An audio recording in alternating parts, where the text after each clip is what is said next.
Hi hello good morning friends. ಬನ್ನಿ friends, ನಾನಿವತ್ತು YouTube open ಮಾಡಿದ್ದೀನಿ. ಯೂಟ್ಯೂಬ್ ಚಾನಲಲ್ಲಿ ಇದು ನನ್ನ ಮೊದಲನೇ ವೀಡಿಯೋ. ಸೊ ಹಾಗಾಗಿ ವೀಡಿಯೋ ಏನಾದರೂ ಆಚೆ ಹೆಚ್ಚಾಗಿದ್ದರೆ ದಯವಿಟ್ಟು ಕ್ಷಮಿಸಿ, ಹಾಗೆ ಸಪೋರ್ಟ್ ಮಾಡಿ. ಇಲ್ಲಿ ನಾನು ಕಡುಬು ಮಾಡೋದನ್ನು ಹೇಗೆ ಅಂತ ಹೇಳ್ಕೊಡ್ತಾ ಇದ್ದೀನಿ. ಮೊದಲಿಗೆ ಒಂದು ಕಡಾಯಿನ ಇಟ್ಕೊಂಡು ಇದರ ಲೋಟದಲ್ಲಿ ಒಂದು 3 ಲೋಟ ನೀರನ್ನ ಸೇರಿಸ್ಕೋಬೇಕು. ಹಾಗೆ ಸ್ವಲ್ಪ ಉಪ್ಪನ್ನು ಕೂಡ ಸೇರಿಸ್ಕೋಬೇಕು. ಇವಾಗ ಇದನ್ನು ನೋಡಿ ಈ ಥರ ನೀರನ್ನ ಕುದಿ ಬರೋ ಹಾಗೆ ಕುದಿಸ್ಕೋಬೇಕು. ಕುದಿ ಬಂದ ತಕ್ಷಣವೇ ರೇಷನ್ ಅಕ್ಕಿಲಿ ಅಥವಾ ನಮ್ಮ ಮನೇಲಿ ಯಾವ್ದು ಅಕ್ಕಿ ಇರುತ್ತೋ ಅದರಿಂದನೇ ಕೂಡ ಮಾಡ್ಕೋಬೋದು. ಅಕ್ಕಿನ ತರಿಯಾಗಿ ನಾವು ಗ್ರೈಂಡ್ ಮಾಡ್ಕೋಬೇಕು. ಮಾಡಿಟ್ಕೊಂಡಿದ ನಂತರ ಅದನ್ನು ಕುದೀತಾ ಇತ್ತಲ್ಲ ನೀರು, ಅದಕ್ಕೆ ಸೇರಿಸಿ ಈ ಥರ ಒಂದು ಕೋಲ್ ಸಹಾಯದಿಂದ ಸ್ವಲ್ಪ ಗಟ್ಟಿ ಆಗೋವರೆಗೂ ಈ ಥರ ತಿರುಗಿಸ್ಕೋಬೇಕು. ನೋಡಿ, ಇದನ್ನು ಇವಾಗ ರೆಡಿಯಾಗಿದೆ. ಅದನ್ನು ಸೈಡ್ಗೆ ಇಟ್ಕೊಂಡು ಕಡುಬನ್ನು ನಮ್ಮ ಕಡೆ ಸೈಡು ಹವೆಲಿ ಬೇಯಿಸ್ಕೋತಾರೆ.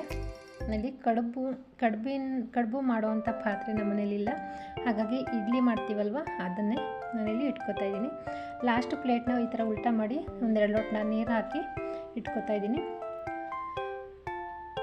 ಇಲ್ಲಿ ನಾನು ರೆಡಿ ಮಾಡಿ ಇಟ್ಕೊಂಡಿರುವಂಥ ಕಡುಬು ಹಿಟ್ಟನ್ನು ಕೂಡ ನಾನಿಲ್ಲಿ ಕಡುಬು ರೀತಿಲಿ ಮಾಡ್ಕೊತೀನಿ. ನಮ್ಗೆ ಯಾವ ಶೇಪ್ ಬೇಕೋ ಆ ಥರ ಮಾಡ್ಕೋಬೋದು. ರೌಂಡ್ ಹಾಕಾದರೂ ಮಾಡ್ಕೋಬೋದು, ಅಥವಾ ಈ ಥರ ಸ್ವಲ್ಪ ಚಪ್ಪೆ ಥರನಾದರೂ ಮಾಡ್ಕೋಬೋದು. ಇದಿಷ್ಟನ್ನು ಮಾಡಿದ ನಂತರ ನಾನು ಇದನ್ನು ಪೂರ್ತಿಯಾಗಿ ಇಡ್ಲಿ ಪಾತ್ರೆ ಏನಿದೆಯೋ ಅದರೊಳಗಡೆ ಇಟ್ಟು ನಾನು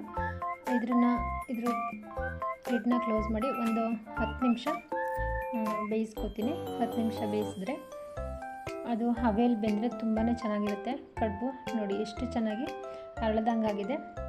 ನೋಡಿದ್ರಿ ಅಲ್ವಾ ಫ್ರೆಂಡ್ಸ್, ಏನು ಸಖತ್ತಾಗಿ ಬಂದಿದೆ ಕಡುಬು. ನೀವು ಕೂಡ ಈ ರೆಸಿಪಿನ ನಿಮ್ಮ ಮನೇಲಿ ಒಂದ್ಸಲ ಟ್ರೈ ಮಾಡಿ ನೋಡಿ, ತುಂಬಾ ಚೆನ್ನಾಗಿರುತ್ತೆ. ಇದಕ್ಕೆ ಕಾಂಬಿನೇಷನಾಗಿ ನಾನು ಅವರೆಕಾಳನ್ನ ಸಿಪ್ಪೆ ತೆಗೆದು ಚಿಲ್ಕ್ಸಿ ಮಾಡ್ತೀವಲ್ವ ಸಾಂಬಾರು, ಅವರೆಕಾಳು ಸಾಂಬಾರು, ಅದನ್ನು ಮಾಡಿದ್ದೀನಿ. ತುಂಬಾ ಚೆನ್ನಾಗಿರುತ್ತೆ. ನೀವು ಕೂಡ ಈ ರೆಸಿಪಿನ ನಿಮ್ಮಲ್ಲಿ ಟ್ರೈ ಮಾಡಿ ನೋಡಿ. ದಯವಿಟ್ಟು ನನ್ನ ಚಾನಲ್ನ ಸಬ್ಸ್ಕ್ರೈಬ್ ಮಾಡ್ಕೊಳ್ಳಿ, ನನಗೆ ಸಪೋರ್ಟ್ ಮಾಡಿ. Thank you.